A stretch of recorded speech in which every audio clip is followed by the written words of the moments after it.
Почитувани, добро вечер.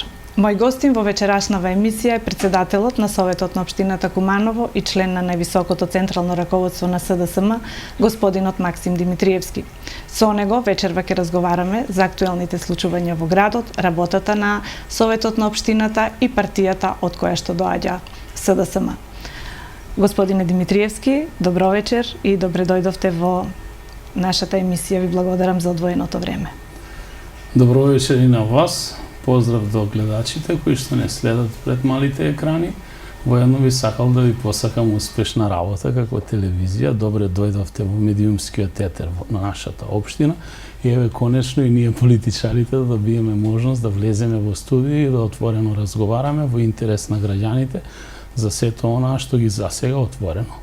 Така, ви благодарам за желбите, за убавите желби, но секако дека оваа прилика ќе искористам и да ви го честитам роденденот кој што вчера го прославивте.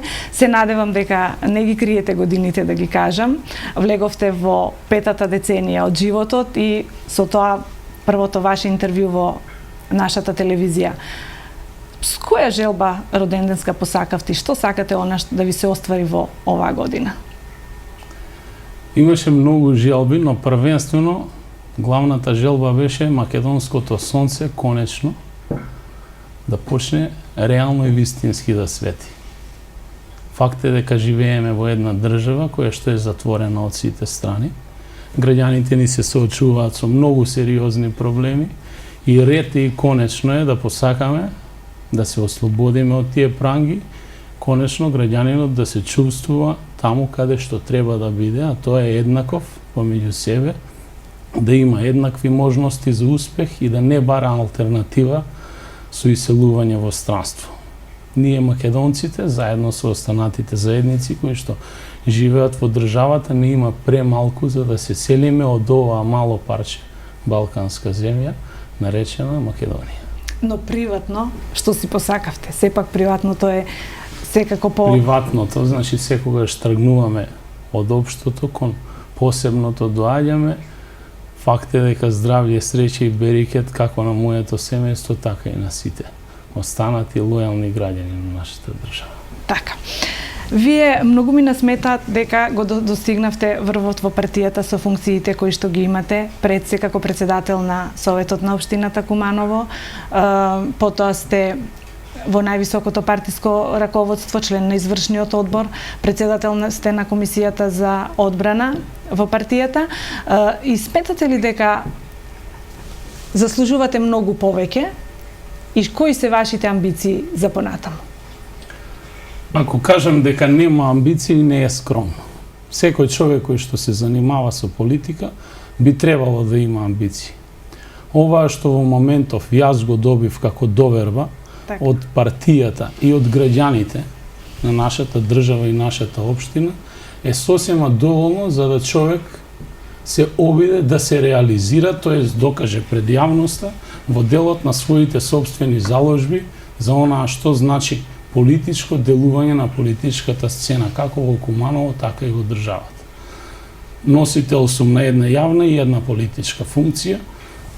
Се извинувам, задоволството е мое што во моментов се наоѓам заедно со мои другари со партици во Социјалдемократскиот сојуз како составен дел на еден тим на луѓе кои што работи заедно со Зоран Заев во рушењето на оваа власт, за кое што мора да кажам со право дека ние во моментов не се бориме само со режим, туку минуваме еден политички систем во државата.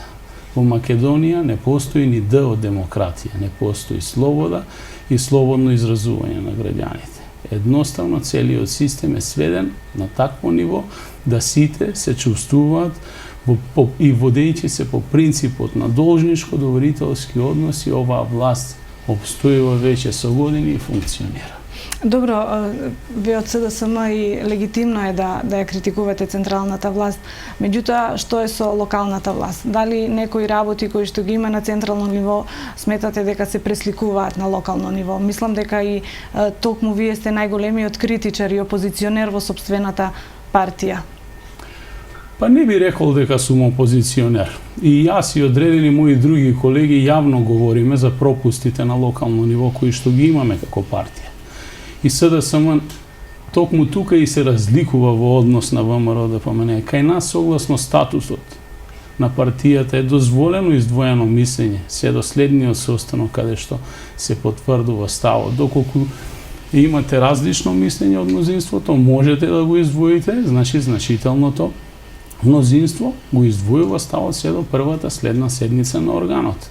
И од тука произлезува силата и слободата на нашето размислување. Јавно и транспарентно на седниците на Советот, како што ја критикуваме власта на централно ниво, исто така ја критикуваме и власта на локално ниво, предводена од мојот сопартиец Дамјановски и целата политичка елита која што владее со овој град, бидејќи ние сме представници на политички партии, но првенствено сме представници на граѓаните. Во еден ваков политички систем кај што се практикува посредничка демократија, токму советниците се тие кои што ги представуваат граѓаните во представничкиот орган на локално ниво, тоа е Советот на општина Куманово, и со цело право имаме да го работиме тоа. Спомнавте пред малку дека има демократија во вашата партија и дека секое мислење се почитува, но не секогаш било така. Еве го паметиме последниот пример со исклучувањето на Виктор Цветковски.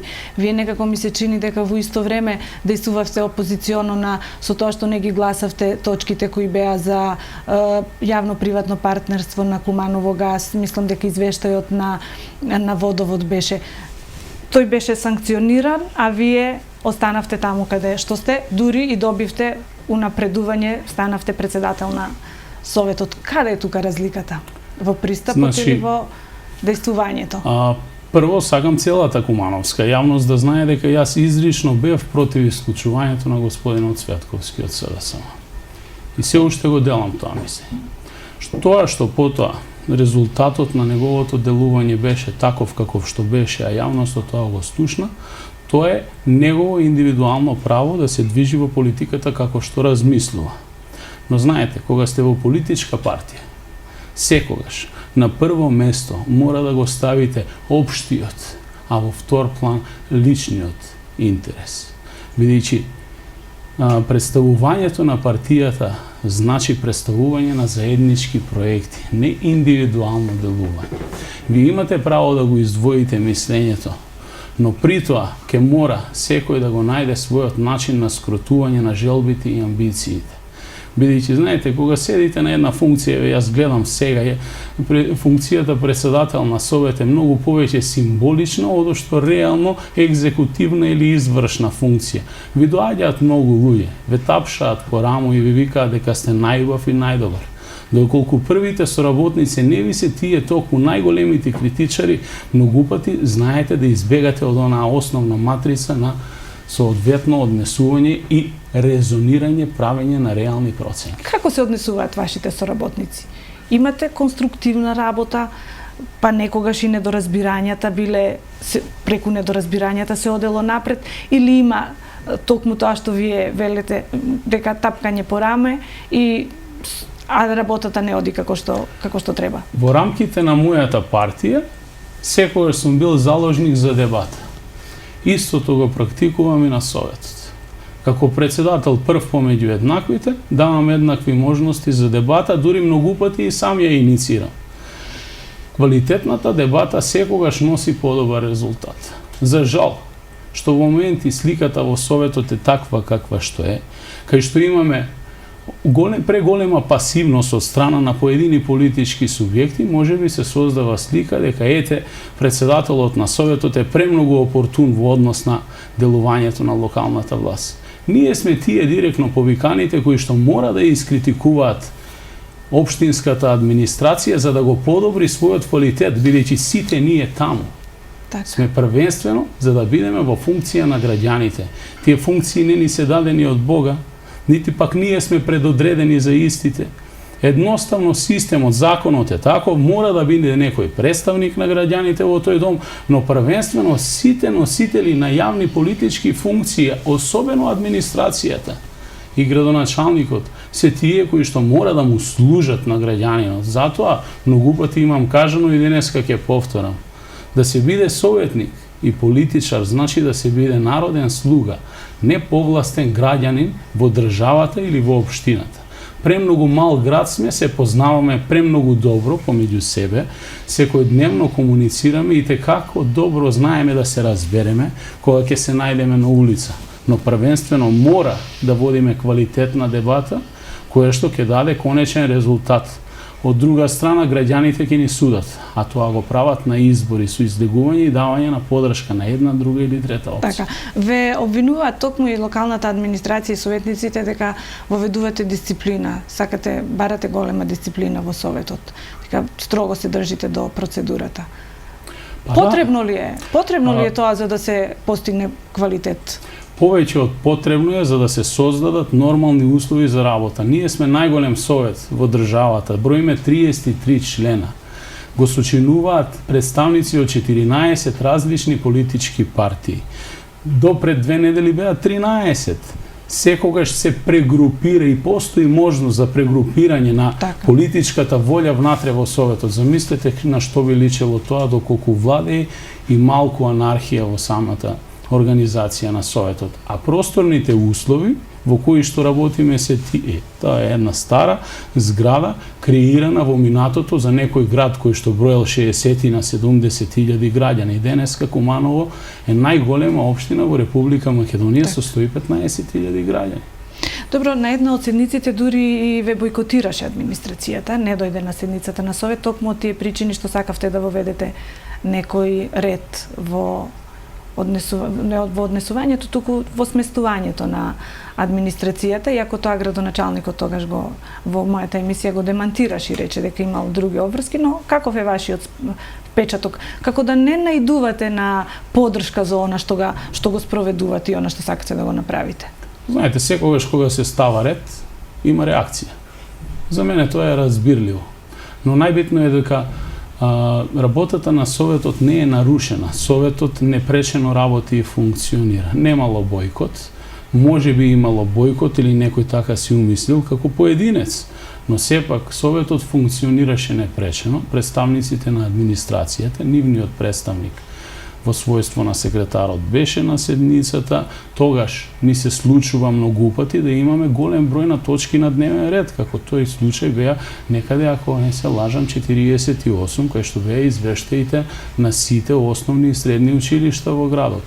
Во таквите моменти со просторна ограниченост имаме сериозен проблем да обезбедиме физички места за да директорите на институциите бидат присутни. Замолив администрацијата која што е представувана на ниво на раководители да отсуствува од таа седница по моје барање за да можам да обезбедам соодветни услови за работа и на директорите кои што ги бранеа извештаите, а воедно и на вас медиумите. Така, токму тоа сакав и да прашам, дојдовте малку и во судир со медиумите, односно акредитирањето не беше прифатено онака како што вие првично го имавте замислено. Дел од новинарите ја бойкотира седницата, се изнајде едно решение. Ке има ли подобри услови за работа понатаму? Советот ќе се преселили во новите простории кои што се прават на катот на истиот кат каде што се наоѓа сегашната сала? Барањето беше за акредитација доставено од страна на новинарите. Одржавме една конференција, тоест не класична конференција, но тоа беше состанок, брифинг на кој што се обидуваме да изнајдеме начин како посоодветно би функционирале, бидејќи за мене е многу непријатно исто така и за колегите кога ќе ни дојде некој од присутните медиуми на седница да немате просторни услови да го сместите. Целта беше да се обезбедат одреден број на места за седење во салата. Предлозите дојдоа од новинарите и јас ги прифатив. Не се работеше за никаква класична акредитација со која што би се одземало право на некој да известува. И мојата цел е да ги привлечеме новинарите да известуваат за седниците на Советот. Со тоа гласот на советникот допира до граѓаните, а работата на Советот е уште потранспарентна. Но за жал беше протолкувано од поедини новинари кои што подосна се да објасниме дека се работи исклучиво за обезбедување на подобри услови и веќе гледаме дека на седниците тоа функционира. Акредитациите се апсолутно во втор план. Добро. Кажете ми, ви виси ли мнозинството во Советот? Во однос на тоа дека постојано тука се, не се тука се пребројуваат некои од коалиционите партнери, кога треба да се гласа, излегуваат надвор. Што е она што се случува моментално? Па мнозинството има една стабилна коалиција. Барем се покажа, еве, веќе трета година работиме со таа стабилна коалиција. Точно е дека е плюс 1 бројката, но знаете, седниците на Советот во делот на обезбедување на мнозинството се секогаш релативни. Во секој момент Советот може да остане без по един советник на само присуство на седницата при утврдување на дневниот ред и самата седница на Советот да оди во прилог на опозицијата. На крајот на краиштата тоа воопшто и не е битно. Најбитно е одлуките кои што ние ги носиме да се исклучиво во интерес на нашите граѓани чии што представници сме таа. Како функционира коалицијата со ДУИ со оглед на тоа што тие на централно ниво се во коалиција со ВМРО ДПМНЕС? Има чувство дека правите големи отстапки за да останат во коалиција во Советот? Па јас отстапките не ги правам, бидејќи јас сум ист и кон ДУИ, и кон СДСМ, и кон ВМРО, и кон ДПА. Значи, условите за работа на Советот, согласно деловникот кој што сум должен да ги обезбедам, се такви какви што се за сите. Во делот на меѓупартиските договарања и меѓупартиските поделби на власта, тоа е предмет на партиско договарање на повисоко ниво. Има ли шанси да добиете уште еден советник со оглед на тоа што советничката Душица Јовановиќ излезе од партијата ГРОМ? Сега за сега колешката Јовановиќ се изјасни дека ќе делува како независен советник. За мене би било задоволство доколку се приклучи на мнозинството на кое што јас припаѓам во редовите на СДСМ, бидејќи истата излезе од СДСМ и таа е де факто човек кој што многу време потроши во својот политички ангажман во нашата партија. Еве, крај на година се сумираат резултатите од работата. Како сте вие задоволни од оваа година, тоа што го сработи Советот на општината? Беа донесени голем дел на програми, се реализираали, докаде е таа реализација? Во интерес ли се на граѓаните или тоа се само партиски желби? Значи, програмите се документи, а хартијата трпи се. Така. Факт е дека беа донесени со мнозинство гласови. Тоа што е реализирано се гледа на терен. Тоа што не, повторно граѓаните судат. Најбитниот момент е дека Советот одржа голем број на седници од своето конституирање до денеска, еве задутре ќе ја држиме 44-та седница на Советот. Она што јас би сакал да го издвојам како посебна седница во овој изминат период, на која што ние не расправаме за комунални проблеми на граѓаните, но расправаме за нешто што е суштинско во нашиот град и во нашата држава, е токму вонредната седница поврзана со 9-мајските настани во нашиот град. Тогаш Советот покажа многу висок капацитет и самосвесност во делот на онаа што значи зачувување на иднината на нашиот град и нашата држава. Излеговме сите заедно, јасно и гласно, го осудивме насилството, ги осудивме терористите кои што влегоа во нашиот град, направија директен атак врз државата и едногласно, без разлика на својата етничка, верска и партиска припадност, го осудивме тоа и апелиравме до државата да што побрзо стави крај на таквата агресија. Според вас, наметнато ли беше тоа од надвор или која е опцијата? Премногу е симптоматично кога ќе разговарате во еден момент, кога во Европа на тој ден ви се празнува денот на Европа. Паралелно, на исток во Русија се одржуваше најголемата воена парада во делот на борбата против фашизмот. Во Куманово одеднаш се случи мини дводневна војна. Јавноста нека прави проценки. Секако дека ние, како одговорна политичка партија, во првиот момент, кога ќе ги земеме механизмите на контрола, државните механизми во сопствени раци, ќе го расчистиме овој случај до крај. И конечно, ќе ги кажеме на јавноста кој беше сценаристот, а кој режисерот за ваквиот немил настан. Куманово такво нешто не заслужило во својата историја. Куманово е град чие што име се споменува во мировни договори. На нашите простори се одиграле големи историски битки. Живее премногу темпераментен народ, прилично емотивен народ. И онаа што нам ни се случи во градот, да ни се инфилтрира една голема терористичка група пред очите на државниот апарат, на партизираната полиција, никој тоа да не го забележи и едноставно ние први граѓаните да го чуеме тоа наутро во 4 часот и 45 минути кога почнаа првите истрели, мислам дека Куманово такво нешто не заслужи. Државата требаше да се справи со тој проблем најсоодветно, бидејќи претходно имаше индиции дека на караулата Гошинце се случи што се случи, одеднаш преголеми количини на оружје на самата караула на која што имаше само 4 униформирани полицајци, излегоа од депоата на самата караула. За ваша информација служе војска во АРМ на таа караула, многу добро ја познавам нејзината инфраструктура и премногу е симптоматично сето тоа што се случи, а токму тоа оружје беше користено во конфликтот во Куманово. Оваа прилика ја користам повторно да одадам признание на високите професионалци во МВР, кои што достоинствено го бранеа Куманово и честа на Република Македонија во тие настани.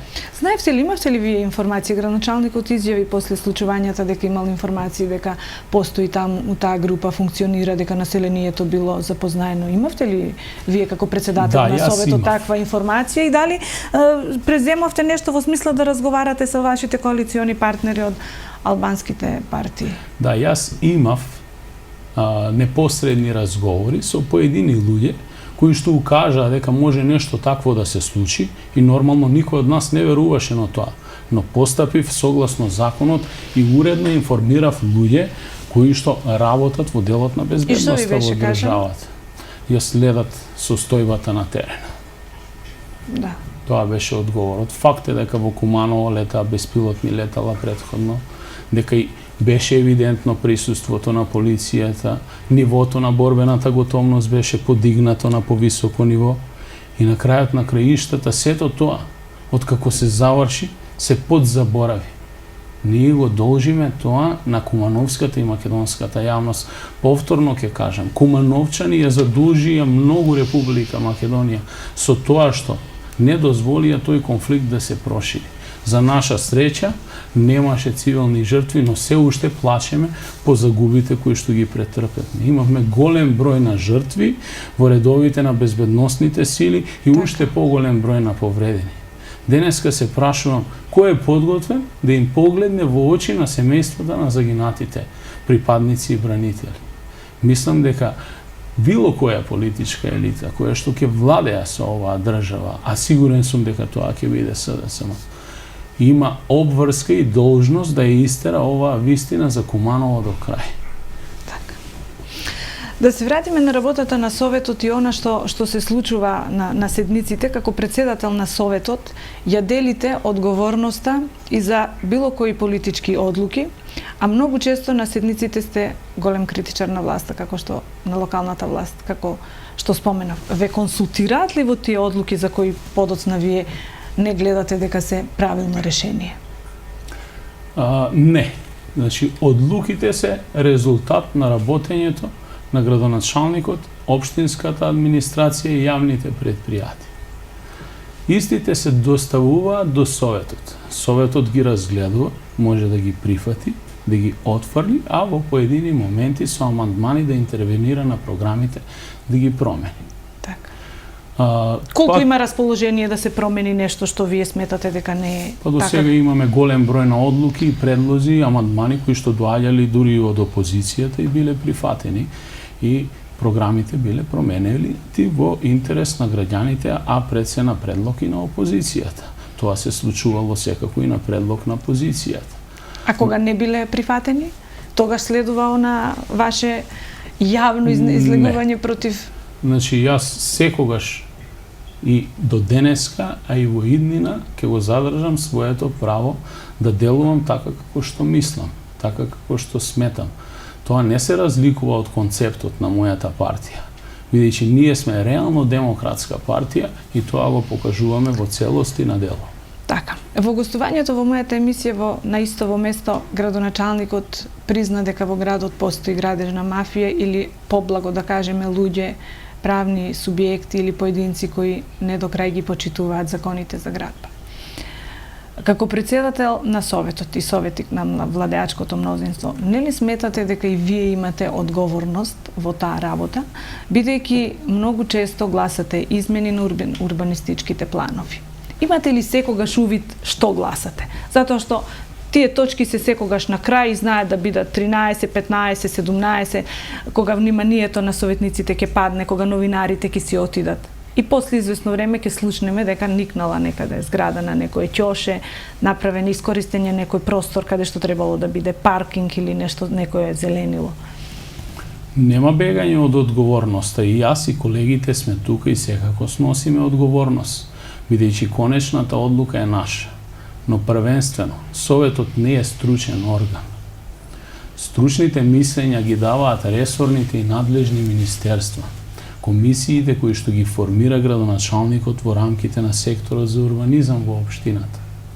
Ние гледаме само еден цртеж таму, додека луѓето кои што се стручни и компетентни гледаат многу повеќе, бидејќи си упатени во проблематиката.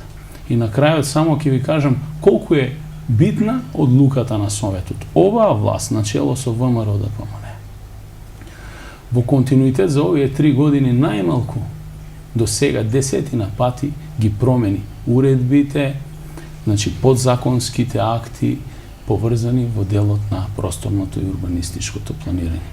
Ги прилагодуваше по потреба. И на крајот дојде со став преточен во закон, дека само 30% од вкупниот број на Советот, доколку се израснат позитивно по однос на едно урбанистичко решение во форма на ДУП, ГУП и така натаму, е прифатливо, тоест е усвоено.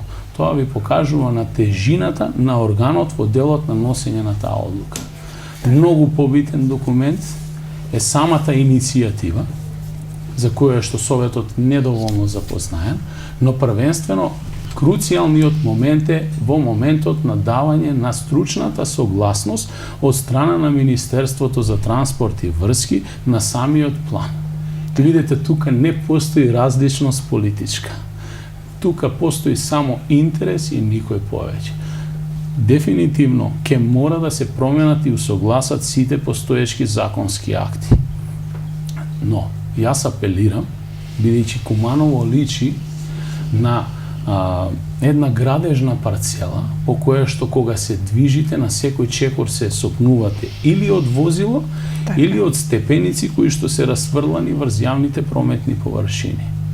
Ке мора еднаш честно и достоинствено сите релевантни чинители да излезат пред јавноста и кумановска и македонска, бидејќи тоа се случува во цела Македонија, и отворено да дискутираат за овој проблем. Имало иницијативи и размислување во редовите на Советот дека Советот треба да ја ограничи градбата во градот. Но повторно, таквите идеи се предмет на една општа јавна дебата, бидејќи секој го засегате и индивидуално, но и општо. Индивидуално од аспект на собственик на одредена градежна парцела, општиот интерес каде што сите ние поминуваме по тие улици и факт е дека Куманово е угушено како град. Мојата иницијатива и идеја беше да ние го отвориме градежниот опфат на Куманово и градбата ја изнесеме од централното градско подручје вон, да креираме нови зони на домување, како што е токму оваа кај што сме денеска, населбата Гоце Делчев, во рамките на една градежна парцела, да се овозможи, тоест да инвеститорот биде обврзан да вцрта одреден број на паркинг места во самата парцела. Во моментов, инвеститорите ги користат празнините во законот и не ги почитуваат дозволите кои што ги добиваат во целост. Затоа гледате објект кој што никнал, нема ни едно обезбедено паркинг место. И за тоа, колку што сум информиран, се води и истрага, случај заверен уредно во Министерство за внатрешни работи. Се надевам дека еден ден ќе истераат таа поставка за до крај. За Куманово зборувате? Конкретно за Куманово? За кој случај, пошто еве сега прв слушам? Тоа се голем број на случаи, колку што јас сум информиран. Добро. Голем број на случаи каде што инвеститорите немаат постапено согласно добиените дозволи, ги немаат до крај реализирано објектите, наместо да изградат паркиралишта, тие изградиле подрумски простори или деловни субјекти. Имате еден куп на објекти, да не ви ги набројувам, значи на Трета Македонска, Бербери зграда, значи по улицата Гоце Делчев сега интензивно. Тоа се проекти на кои што јас лично немам дадено подршка, но тоа не ме изема од одговорност. Голем број на мои колеги исто така ги немаат поддржано, но кој е надлежен да ја следи градбата и да ги увиди неправилностите?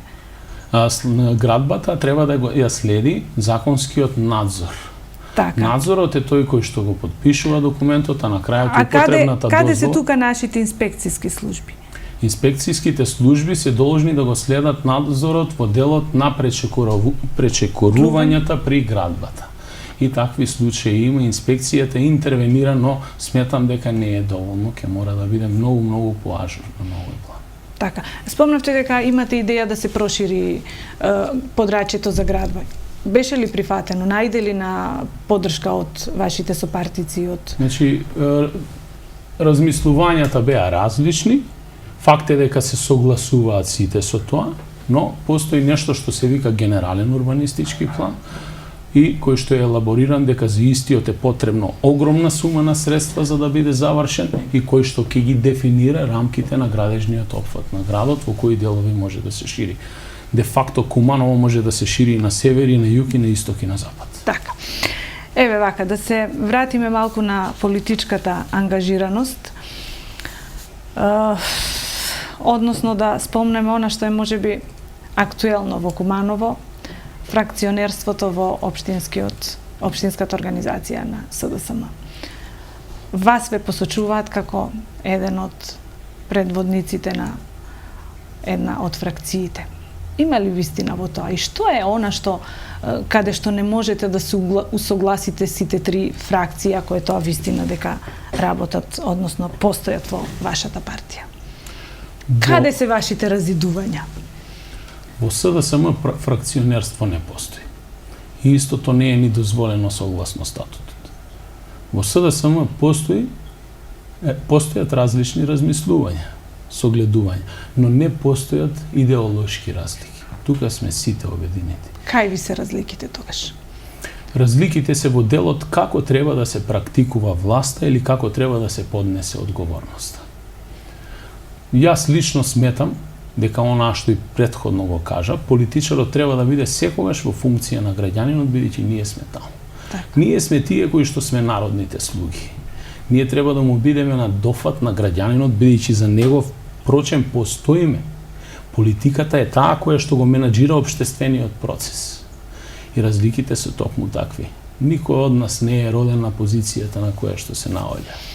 Тоа мора одредени маленкости кај поедини носители на јавни функции да го разберат и сватат. За кого конкретно мислите? Значи, нема за гарнитурата која што е сега на раководството, општинско раководство, почнувајќи од градоначалникот? Значи, нема да посочувам поединечно луѓе, бидејќи тоа е максимално некоректно, но генералниот концепт во Република Македонија воопшто перцепцијата кон политичарот е искривена.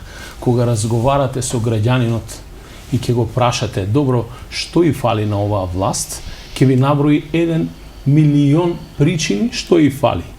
И ќе побарате да му понудите алтернатива и граѓанинот ви вели, па сите се исти. Тоа е тоа што ќе мора да се промени во СДСМ, бидејќи СДСМ се стреми да ја преземе одговорноста и да биде конструктивна власт во оваа држава и партнер на граѓаните. Власта не значи елитизам. Власта значи потреба и одговорност кон граѓаните, транспарентна постапка, значи јавен отчит за народните пари на начинот на кој што ги трошите и секогаш првенствено давање на можност да граѓанинот директно се вклучи во креирање на идејата и мислата.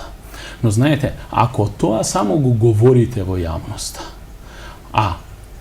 кога ја практикувате власта не го спроведувате, тоа е класична демагогија или хипокризија. За среќа, во СДСМ имаме една нова политичка гарнитура, која што итекако многу ја промени партијата од внатре, покажа една нова слика и воведе еден нов начин на работење и се надевам дека тоа граѓаните ќе знаат да го препознаат. Ова што пред малку го спомнавте, тоа ли е тоа што им го замерате на општинското раководство и на локалната самоуправа? Значи, јас не можам да ги генерирам работите во општинското раководство, бидејќи имаме прекрасни луѓе таму. Јас зборувам само за поединци кои што во моменти личниот го наметнуваат пред општиот интерес, но тоа постои во сите политички партии.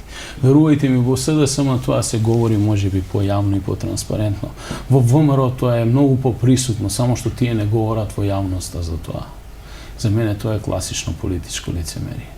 Многу подобро е да поразговараме директно, да ги соочиме ставовите и мислењата. На крајот на краиштата се собираме како тим, работиме во интерес на граѓаните, ја губиме или освојуваме власта. Во континуитет се покажа дека граѓаните не само традиционално даваат подршка на СДСМ затоа што чувствуваат поголема сигурност од аспект на спроведување на власта, бидејќи работата на ВМРО-ДПМН е на централно ниво, покажа и докажа како ги менаџираат јавните пари и каков сервис создаваат за граѓаните. Започнува предизборното загревање за штабското работење.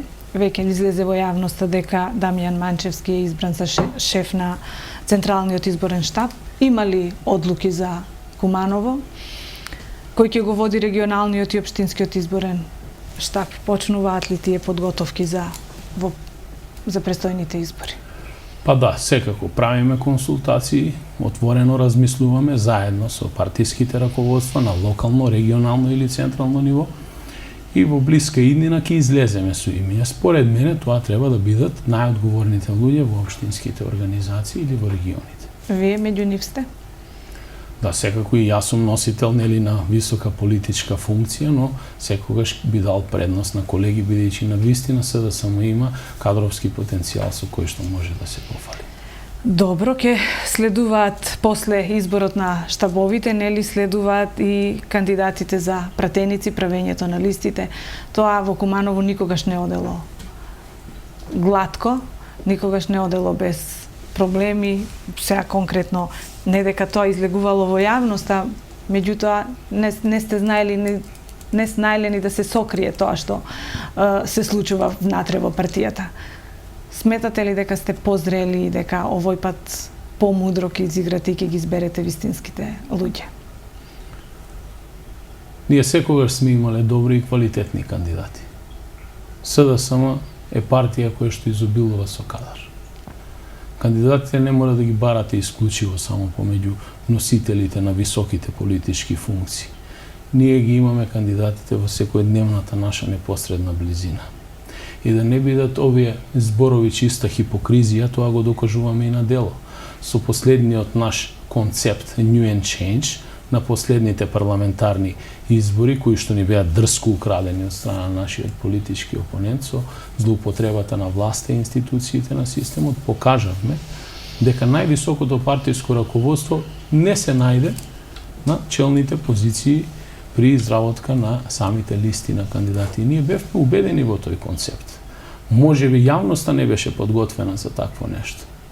Во СДСМ никогаш нема проблем да се најде сериозен кандидат, бидејќи ги има во изобилство. Нашата структура и нашиот начин на работа токму дава можности за делување внатре во партијата. Ние работиме со нашиот кадар, го надоградуваме и едуцираме. И секако овој пат ќе дадеме исто така големи можности и на дамите. Бидејќи сме единствена партија која што согласно статутот дава рамка од 40% на застапеност на двата пола. Тоа во останатите партии го нема, минимум 40%. Пошто сте во самиот врв на раководството, ќе успеете ли да се изборите?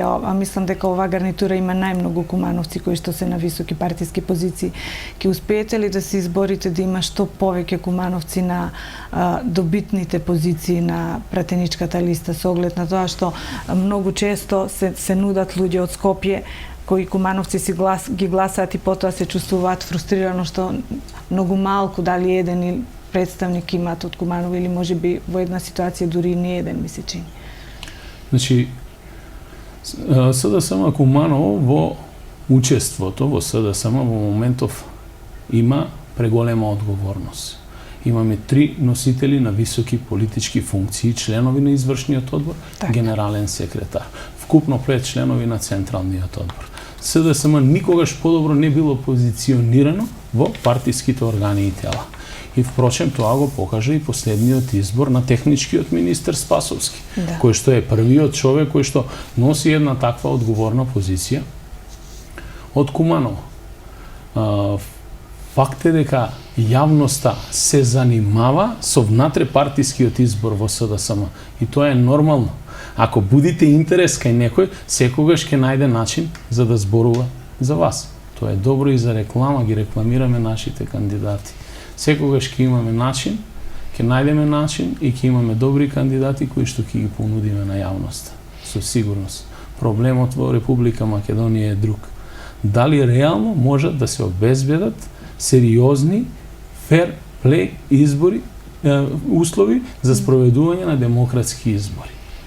Кога го спомнавте пред малку техничкиот министерот за внатрешни работи Оливер Спасовски, по изборот на министрите од СДСМ излезе информација дека немало единство во партијата и дека се јавил револт. Меѓу луѓето кои беа спомнати дека се спротивставил на таа одлука беше и вашето име. Ви излеговте и го демантиравте тоа. Значи ли тоа дека господинот Спасовски има целосна доверба и поддршка од вас во работата што треба да ја изврши во наредните неколку месеци? Тоа беа чисти инсинуации. Со јавноста излегува од кујната на ВМРО ДПМН, медиумската кујна, почнувајќи од Нетпрес и некои други портали, па на тоа се повикуваат, значи Сител, Канал 5 Алфа и останатите телевизии на национално ниво. На јавноста веќе таа машинерија е општо позната. Секако дека господинот Спасовски ја има и мојата и поддршката на сите негови сопартици во делот на заложбите да обезбеди услови за функционирање на државата и да ги спречи сите евентуални злоупотреби на Министерство за внатрешни работи во партиско-политички цели, бидејќи тоа претходните министри, особено господјата Јанкуловска, и како вешто го прават, а видовме дека и господинот Чавков е поприлично вешт на тоа поле. Инаку, што се однесува до изјавите, јас дадов уреден демант, истите нема да ги коментирам, одредени деманти беа објавени, но најбитниот момент беше со таквите информирање на јавноста да се внесе недоразбирање во редовите на СДСМ, што беше неуспешно. Бидејќи ниту јас, нити останатите колеги кои што беа споменати во самиот текст, од прв момент не гаевме амбиции за едни такви позиции. Сепак се работи за техничка влада, времена влада. Ние нашите министри ги доживуваме во самата влада како контролни механизми на оваа власт, за да се спречи да Министерство за внатрешни работи реално функционира како МВР. Кога ги спомнавте амбициите, кои се вашите амбиции доколку ја добиете власта на централно ниво? Многумина сметаат дека се гледате себе си како министер за одбрана. Јас им благодарам на таквото мислење. Првенствената моја амбиција да ја завршам функцијата која што имам побарано од граѓаните на општина Куманово. Член на совет, еднаков со сите, во моментов председател на совет на општина Куманово. Во делот на останатите политички и јавни ангажмани одлучуваме лично, индивидуално, по барање на политичките субјекти кои што ги представуваме. Точно е дека сум ангажиран во делот на водење и менаџирање на Комисијата за одбрана, но самата Комисија за одбрана на СДСМ има исклучително квалитетни луѓе и високи професионалци кои што дури некои од нив доаѓаат или биле долгогодишни вработени во самото Министерство за одбрана. Факт е дека државата, одбраната е доведена самото дно, луѓето ни се демотивирани, се наоѓаат во многу тешка материјално-финансиска состојба, фактот дека во континуитет средствата на одбраната од 140 милиони евра проектиран буџет се смалуваат на 80 милиони евра на годишно ниво, укажува дека државата не се интересира за безбедноста на граѓаните и сигурноста. А првенствено тоа е системот кој што треба да обезбеди трајно функционирање на државата. Тоа значи, во моментот кога сите механизми на државата ќе откажат, тоа е единствениот систем кој што мора да функционира за да опстои државата. За жал, во моментов сметам дека со погрешните политики на ВМРО ДПМН, безбедноста од аспект на техничко организацијска поставеност во обраната е сведена на пониско ниво и тука ќе мора да работиме сите заедно, вклучувајќи ги војската, офицерите, цивилите во Министерството за одбрана, па и граѓаните во делот на кревање на нивото на секоја индивидуа во рамките на Министерството. Вие излеговте со неколку пресконференции за овие проблеми што ги зборувате сега. Имаше ли некаков ефект врз власта се презема ли нешто во тој поглед со оглед на тоа што се зборуваше дека нема нафта, недостасува храна, не знам, униформите стари и ред некои други работи? Се поправи ли тоа затоа што вие веројатно сте во постојан контакт со... Замислите, состојба држава во која што професионалната војска ви штрајкува со глад. Нема што повеќе да говорам. Видите, тоа се исклучително високи професионалци, припадници на армијата на Република Македонија. Штом се решиле на еден таков чин, веќе ви е јасно зашто ние зборуваме денеска. Тие се спуштени на дното на ова општество. Некогаш ја градевме АРМ 94-та кога служев со војнички шинел од чојана униформа, произведен 63-та година, пушка стара М48, многу одамна изфрлена по Втората светска војна во употреба, но гордо, честно и достоинствено ја пеевме македонската химна. Се строевме пред знамето. Денеска имате деморализиран војник, професионален војник. Работите се погрешно поставени. Република Македонија, НАТО интеграциите треба да ги врати како приоритет број 1 во државата. Но знаете, за да се влезе таму, треба да се исполнат стандарди. По чорапи во НАТО не се влегува. За жал, ние во моментов бараме од нашите сојузници и НАТО партнери техничка помош во униформа и благодарни сме што ни го испорачуваат тоа. Во минатото тоа беше високо софистицирана опрема со која што ја опремуваме армијата и воедно ја кревавме борбената готовност на многу повисоко ниво. Во ништо до 2006 година не заостанувавме позади нашите НАТО партнери. Денеска сме многу подалеку од нив. Така. Очигледно дека ја познавате оваа област со тоа што сте дел од тоа и можеби еден ден ќе ми бидете гост како министер. Со задоволство. Воопшто не е битно која функција вршиме или која функција ќе вршиме. Многу пати сум кажал и денеска ќе повторам. Не е функцијата таа која што го чини човекот, туку човекот ја чини функцијата, бидејќи ние како индивидуални интелигентни битија во општеството ги насочуваме своите ставови и енергија во делот на реализација на зацртаните цели. Така. Конечната цел е да ја видиме Македонија просперитетна и перспективна. За жал, таа во моментов не е тоа. Македонецот, сите граѓани на Република Македонија живеат во една тешка агонија и не веруваат на никој. Токму на нас е одговорноста да ја вратиме довербата кај нашите граѓани. Така. Не смееме да си дозволиме да не доживуваат како политичари во клише. Мора да покажеме нешто поинакво. И тоа СДСМ во моментов се обидува. Со својата храброст, покажана и од страна на нашиот лидер и од нашите представници во највисоките органи на партијата, покажавме дека сме подготвени и да работиме заедно со граѓаните, да ги посетуваме, да ги прашуваме за нивните секојдневни проблеми, храбро да излеземе во јавноста и да ја прикажеме вистината за Македонија и во моментов работиме на проектот Визија за Македонија, што значи сите предлози од граѓаните преточени во партиската програма, која што потоа и ќе се имплементира. За да биде имплементирано во целост се, значи ќе мора да понудите и честна понуда на луѓе. Не партиски војници само, значи луѓе кои што реално ќе ја имплементираат самата програма. СДСМ многу сериозно работи на тоа. Вие сте бизнисмен, значи живеете од тоа што го работите вие и вашето семејство. Колку е тешко да се биде да се работи во овој момент со оглед на тешката економска состојба во која се наоѓа државата, а представува ли дополнителен проблем тоа што вие сте партиски определени? Значи, дедо ми викаше, немој никогаш да пиеш вода на државна чешма.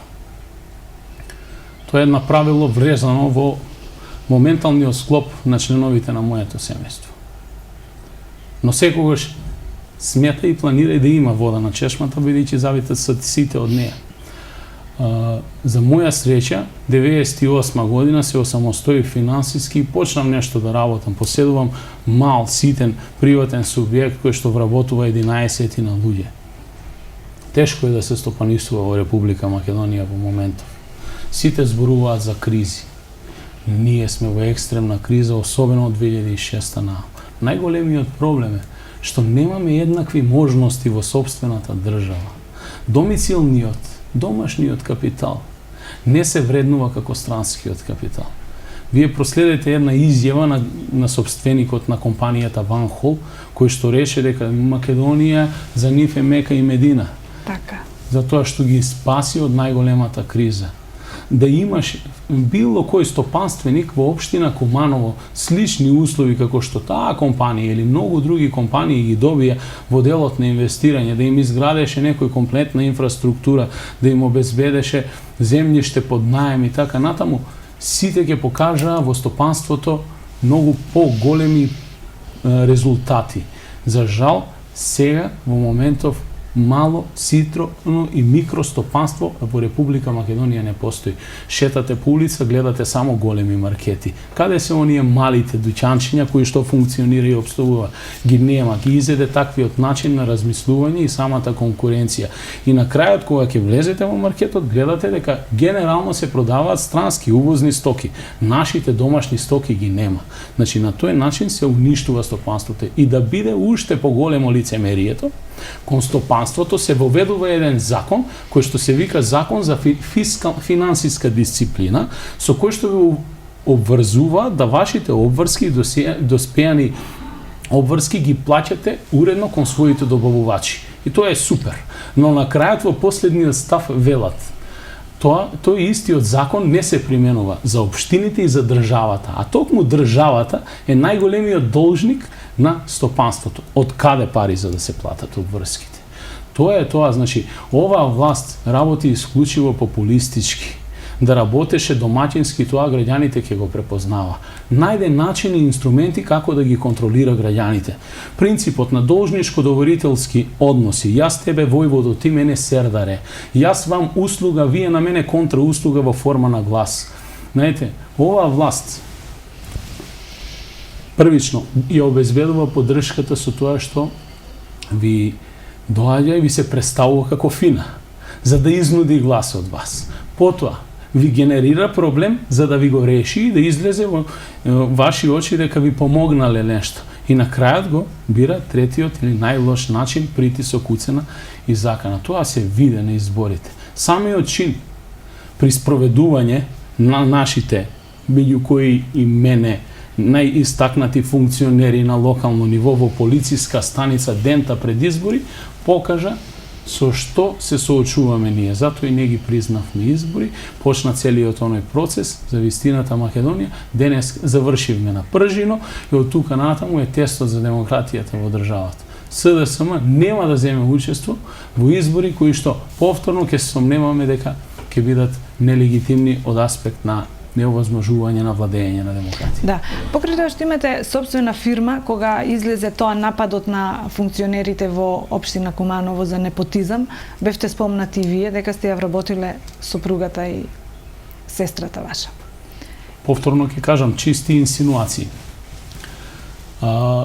Отворено ќе зборувам пред целата кумановска и македонска јавност. Да.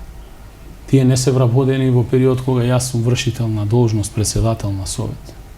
Мојата сопруга е вработена, мислам, таа е прва генерација на педагошки факултет, завршена, вработена 2002 година или 2001, ако не се лажам.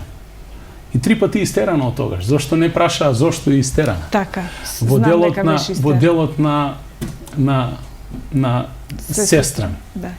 Значи, Таа е професор по математика и физика, повикана на работа од Биро за вработување. И ден денеска Куманово мака мачи со таков профил на кадар.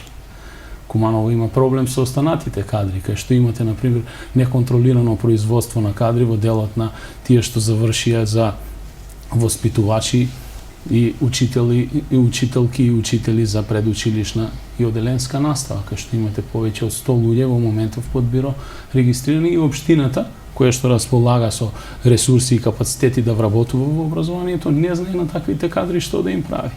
Но ова беа чисти инсинуации за да се најде нешто, бидејќи ова власт се води по она старото правило на Гебелс.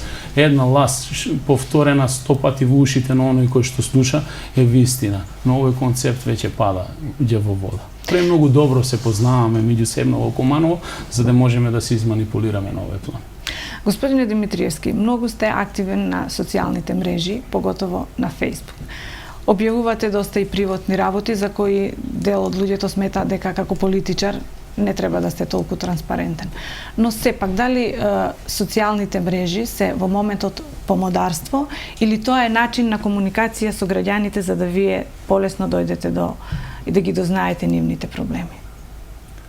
Социјалните мрежи во овој момент се од исклучително значење за информирање на јавноста и меѓусебна комуникација на граѓаните.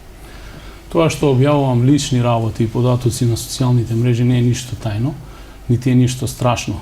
Ние политичарите сме еднакви со секој граѓанин во нашата држава. Во моментов, значи, имам два профила, едниот го уредуваат лица кои што ми помагаат во таа работа, додека и другиот мојот приватен профил го сметам како профил кај што изнесувам факти и одредени мои видувања, мислења, согледувања во форма на текстови, колумни и така натаму, во форма на критики кон власта, но првенствено го сметам како забава, бидејќи Фејсбукот како проект е нешто кој што функционира во јавноста како забава. Официјалниот профил на секој поединец е нешто многу посериозно. И секако, тука мора да се држи нивото. Нивото на вокабуларот, нивото на искажаната култура на пишување и на зборот. Многу пати имам сериозни забелешки до поединци, но сум се трудел секогаш да дадам соодветен одговор на секое поставено прашање од било кој мој пријател или пак член на Facebook. Ви пишуваат ли граѓани засегнати од некој проблем да им помогнете да се заложите да се реши? Дневно во просек имам некаде околу 40 до 50 пораки со различни содржини. Вчера добив над 2500 пораки. Тоа веројатно за роденденот. Така е, со честитки, но и тука имаше одредени согледувања и мислења.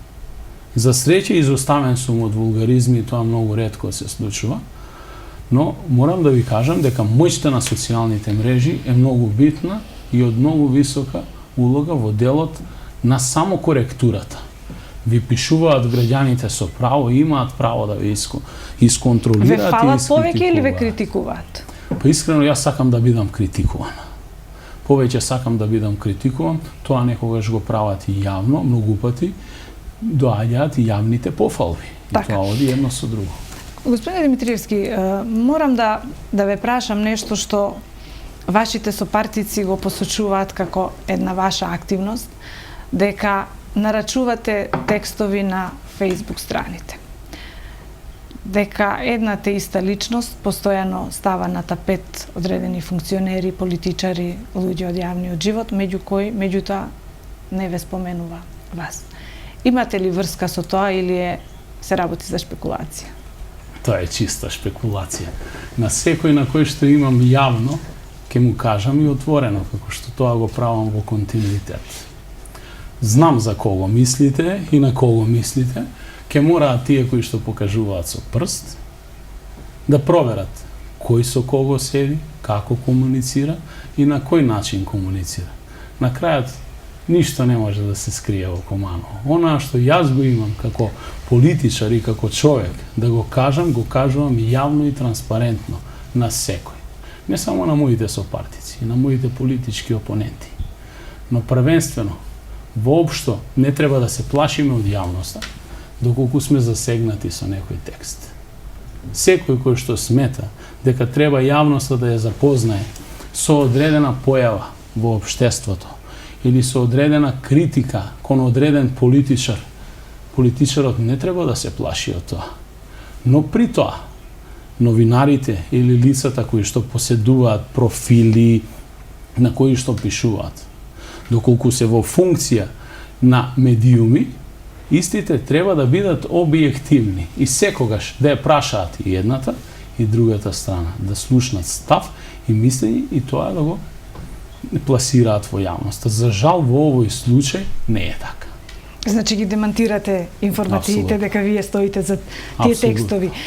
Секако дека нели не е пријатно постојано едните исти луѓе да бидат ставени во некоја негативна конотација и како вие гледате на таквата работа на тие медиуми, знаете, на тие Facebook страни, не се тоа медиуми на крајот на крајот. Кога многу пати ти ве чеша главата, се обидувате да префрлите вината на друг. Ке треба да се прочешате поубаво, да видите да не ви испадне нешто од косата. Во овој случај така ќе испадне работата. Но јас пак ќе кажам, јас сум секогаш поддржувач на јавно и транспарентно работење. Секој има право да го праша секого, и како граѓанин, и како новинар, и како човек активен во јавното и политичкото живење. Бидејќи ние немаме право на приватност. Ние сме јавни лица. И јавноста мора да биде запознаена во делот на нашиот начин на функционирање и работење. Така. Еве, при крај сме на емисијата, сосема за крај, ќе се најдете ли на листата на парламентарни, на листата за пратеник за парламентарните избори? Имате ли амбиција да седнете во пратеничката фотелја? Значи, лично како пратеник, позиција и функција е нешто што не ми импонира особено. Зошто? Бидејќи истата позиција ја доживувам премногу пасивно. Јас сум човек кој што сака акција. Човек кој што сака да има можност да делува малку пошироко, да спроведува, но првенствено и да креира политики. Дали ќе бидам кандидат или нема да бидам, тоа ќе зависи од волјата на моите партиски колеги кои што го сочинуваат мнозинството и го креираат мислењето во партијата. Но првенствено секако нашите кандидати мора да ја уживаат јавната поддршка од граѓаните, а таа во овие моменти се мери само со непосреден контакт со самите граѓани и правење на неспосредни сондажи. Бидејќи самите анкети кои што ги работиме во континуитет се покажаа дека не се точни ни од едната ни од другата страна. Во едно општество кај што имате уплашен граѓанин кој што ви вели немојте ова да ми го зборувате на телефон, не можете да направите реална анкета и да сондирате јавно мислење. Ќе повторам. Луѓето без амбиции не име место во политиката. Не име место ни во бизнисот, не име место ни таму кај што се создаваат резултати во спортот. За да постигнете одреден резултат, првенствено треба да си поставите цел. Но политиката е тимска работа. Сметате ли дека СДСМ има капацитет да ги добие изборите? Повеќе од сигурен сум дека СДСМ ќе ги добие овие избори. Најбитен е моментумот, дали ќе имаме fair play над преварување. Во моментов се е контаминирано во државата. Комплетно контаминирано и узурпирано од страна на владеачката структура. И за жал, како македонец, кој што ВМРО го доживува како составен дел на сопствената историја. Не можам да го трпам ова кога гледам едно вакво анатемисување на онаа што е свето за секој македонец од ВМРО. Груевизмот ќе го земе својот данок подоцна. За жал, старите политички елити направија пропуст и дозволија името ВМРО да се злоупотреби во политички цели. Се формира политичка партија ВМРО, истото требаше да биде конзервирано, ставено во музеј и ние нашите деца да ги учиме дека тоа е нашата историја. Денеска од овој аспект по 10 години кога ќе разговараме со нашите деца, истите ќе го доживуваат ВМРО на друг начин, затоа што во моментов Груевски и фамилијата владее како што владее, но таму стои брендот ВМРО ДПМН. Затоа ќе се вратам и да завршам. Ние не само што треба да ослободиме државата, ние треба да го ослободиме и ВМРО, ДПМН од прангите на груевизмот. Да го вратиме македонскиот граѓанин таму кај што припаѓа. Тоа ќе го направиме само на еден единствен начин, доколку им дадеме на сите граѓани едвакви можности и се обидеме да ги изедначиме граѓаните, бидејќи во моментов се премногу различни. Поединци или група на луѓе во државата го поседуваат комплетниот капитал во државата. Сите останати се ставени на точка на преживување. Меѓутоа, анкетите не се на ваша страна. Она што го покажува се уште ВМРО води пред СДСМ убедливо и кога се однесува за лидерите Груевски во однос на Заев.